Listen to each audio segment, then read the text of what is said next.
Assalamualaikum warahmatullahi wabarakatuh. Alhamdulillahilladzi faddalana bil Qur'anil Karim. Asyhadu an la ilaha illallah wa asyhadu anna Muhammadar Rasulullah. Allahumma salli wa sallim wa barik ala sayyidina Muhammadin wa ala alihi wa ashabihi wa man ittaba'al huda ila yaumiddin. Amma ba'du. Al-Quran adalah anugerah teristimewa untuk umat Muhammad sallallahu alaihi wasallam. Seluruh mukjizat yang diturunkan oleh Allah kepada nabinya ikut dicabut seiring dengan meninggalnya sang nabi, seiring dengan wafatnya sang utusan. Tetapi Al-Quran yang merupakan a'zamul mu'jizat, segede-gedenya mukjizat, seagung-agungnya mukjizat, tidak ikut dicabut dengan meninggalnya Rasulullah sallallahu alaihi wasallam. Al-Quran dibiarkan untuk bisa dinikmati umatnya Rasulullah sallallahu alaihi wasallam. Ini adalah tanda bahwa betapa istimewanya kita, umat Rasulullah sallallahu alaihi wasallam. Maka jangan sia-siakan di bulan suci Ramadan ini. Bulan penuh berkah, bulan diturunkannya Al-Quran, bulan setiap amal soleh dan kebaikan dilipat gandakan, dan bulan setiap doa-doa yang dipanjatkan akan dikabul oleh Allah, serta setiap dosa yang dimintakan ampunana oleh Allah akan segera dihapuskan, bersih tanpa noda. Mari Ramadan yang istimewa yang masih bertemu dengan kita dan kita dipertemukan dengannya, kita isi dengan banyak membaca Al-Quran, banyak mentadabburi Al-Quran, dan kita berupaya walaupun dari hal yang kecil kita mulai mengamalkan apa yang ada dalam Al-Quran. Insya Allah bulan ini akan menjadi semakin berkah untuk diri kita, keluarga kita, kaum muslimin muslimat, dan bangsa kita tercinta. Sebab apa? Sebab Al-Quran ini sangat-sangat istimewa. Al-Quran ini tidak hanya menjadi petunjuk bagi kita.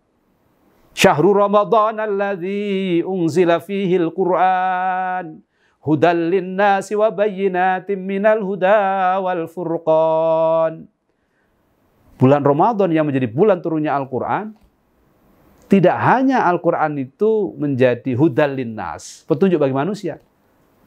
Tidak hanya menjadi bayyinatin minal huda wal furqan, penjelas antara yang hak dan batil. Tetapi di ayat yang lain, Al-Quran bisa menjadi pemberi pertolongan, menjadi syafaat. Iqra'ul Quran fa innahu ya'ti yaumal qiyamat syafi'an li ashabi. Baca Al-Quran, karena Al-Quran di hari kiamat akan datang kepada para pembacanya itu sebagai penolong, penyelamat dari susahnya hidup kita di alam kubur, susahnya hidup kita di padang mahsyar kelak. Insya Allah dengan Quran, kemudahan demi kemudahan akan kita rasakan. Itulah makna dari hadis Rasulullah SAW yang lain. As-siyam wal Quran yashfa'ani, atau Al-Quran wasyamu yashfa'ani. Al-Quran dan puasa itu akan memberikan syafaat. Quran dan puasa akan memberikan syafaat. Kenapa keduanya bisa memberi syafaat? Dalam hadis yang panjang dijelaskan, sebab kata Quran, dulu orang-orang ini ketika masih hidup di dunia, masih mau untuk memelikkan mata, untuk menjaga kantuknya, agar bisa berinteraksi dengan saya, agar bisa membaca saya. Malam-malam hari orang-orang lain pada tidur, dia terbangun dan matanya tetap digunakan untuk membaca saya. Kata Quran, maka saat orang ini berjuang di dunia dengan susahnya untuk melawan kantuk, tapi tetap melawan kantuk itu untuk membaca Al-Quran, lisannya yang capek tetap disuarakan suara-suara merdu dari bunyi-bunyi yang keluar dari Al-Quran. Hari ini saat mereka butuh pertolongan, saya akan datang menolong dia. Subhanallah. Sebagaimana puasa juga akan datang nanti.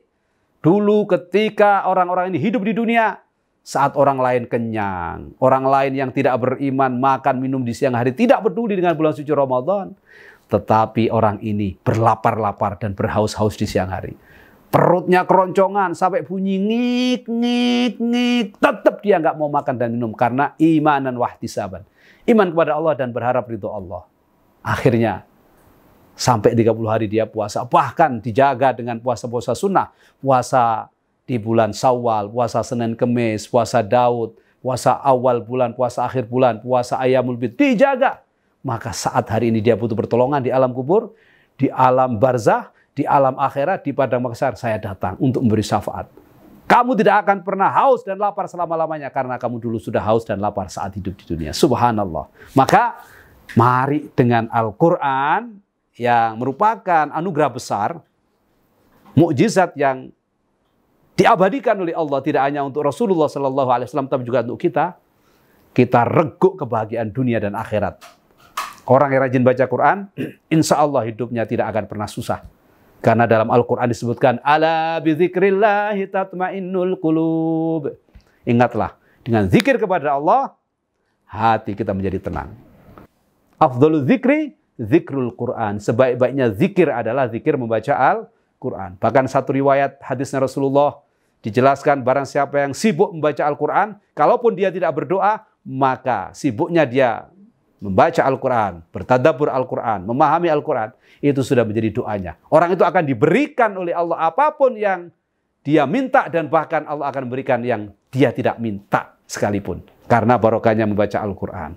Istimewa. Lebih-lebih kalau Quran kita baca tidak hanya di bulan suci Ramadan. Di luar Ramadan pun kita hatamkan Quran berkali-kali.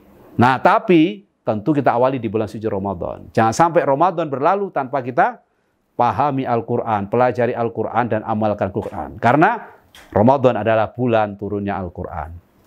Kalau kita sudah ngerti ini, kita akan semakin semangat membaca Al-Quran. Lebih-lebih kita baca Al-Quran di dalam sholat. Sebab pahala membaca Al-Quran di dalam sholat dikali lipat gandakan dengan sebanyak-banyaknya. Riwayat yang masyhur, baca Al-Quran di dalam sholat, satu hurufnya dibalas 100 kebaikan. Kalau di luar sholat, kita dalam keadaan tidak berwudu, 10 kebaikan, satu huruf.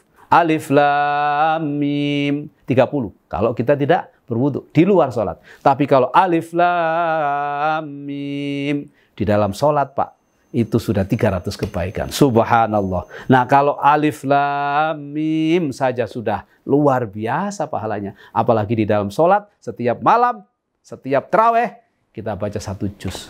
Subhanallah, tinggal dihitung sendiri. Apalagi setiap malam, setiap tarawih kita hatam Quran. Seperti yang dilakukan oleh Imam Syafi'i, oleh para ashabul jalil, sahabat-sahabat Rasulullah, Sayyidina Abu Bakar, Sayyidina Umar, Sayyidina Utsman, Sayyidina Ali. Tentu ini akan sangat dahsyat dan luar biasa lagi. Semoga Allah jadikan kita, keluarga kita, teman-teman kita, sahabat kita, menjadi ahlul Quran. Amin. Allahumma amin. Terima kasih. Mohon maaf atas segala kekurangan. Wal-afu minkum. Wallahul muwaffiq ila aqwamit thoriq. Wassalamualaikum warahmatullahi wabarakatuh.